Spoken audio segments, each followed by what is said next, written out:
Majunya sebuah bangsa bukan karena sistem demokrasi, bukan karena bentuk pemerintahan yang monarki atau apapun, tetapi kebebasan berpikir untuk kemaslahatan manusia dibebaskan sebebas-bebasnya. Jadi bentuk dan sistem bernegara, pilihlah yang paling mewakili sejarah bangsanya. Karena kesejahteraan hanya didapat dengan kemajuan ilmu pengetahuan dan teknologi. Suasananya harus dibangun, ekosistemnya harus dibangun, sintesa antitesa berargumen harus dibangun. Karena Indonesia entah bagaimana tahu-tahu jadi negara hukum dan aturan yang banyak yang membatasi. Menjadi banyak aturan yang terlalu membelenggu, terutama masalah ekonomi. Negara dengan banyaknya aturan titipan oligarki dunia maupun oligarki lokal, lalu bermimpi menjadi negara nomor 5 terbesar di dunia tahun 2030. Yang ngimpi namanya. Sungguh, ketika politik jadi panglima di depan, negara penuh dengan lobi-lobi politik dan manuver kekuasaan. Ketika politik jadi pemimpin, maka anggaran 2000 triliun selalu jadi rebutan. Ketika politik selalu di depan, maka milenial pun ingin jadi oligarki, mempengaruhi jabatan. Ketika politik menjadi pemegang kekuatan,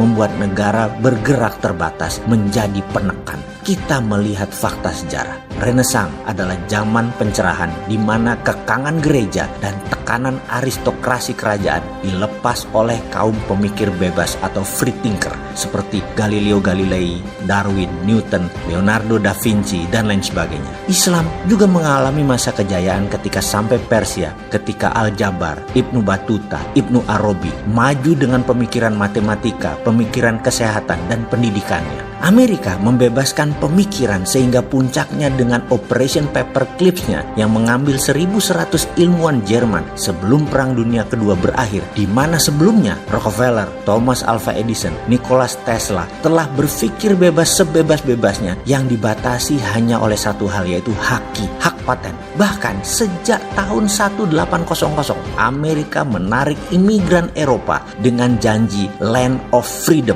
sehingga mulai dibanjiri oleh para free thinker yang merasa tertekan di Eropa oleh aturan gereja dan kerajaan. Cina juga sama. Cina menyadari hal itu, karena itu dari 120 juta anggota Partai Komunis Cina, 80%-nya adalah sarjana S2, master degree. Xi Jinping kita tahu semua, sebelum duduk di tampuk kekuasaannya hingga akhir hayatnya, di mana dia adalah presiden Cina seumur hidup dan pemimpin tertinggi PKC, Partai Komunis Cina, telah memecat 1 juta lebih anggota partai yang korupsi dan dihilangkan hak sosialnya. Tidak boleh naik kendaraan umum dan dibatasi di banyak gerakan mereka. Telah menghukum mati lebih dari 10.000 koruptor di Cina dan memberi kebebasan dalam membangun ekonomi di setiap warga Cina dengan no rule. Bahkan di tahun 1990, di mana reformasi ekonomi dilakukan, Cina mewajibkan meniru barang itu wajib. Dunia marah dengan Cina, tapi Cina tidak peduli. Cina punya semuanya dari meniru. Kemudian ketika mahir, Cina bukan menjadi imitating country lagi, tapi Cina sudah menjadi innovating country.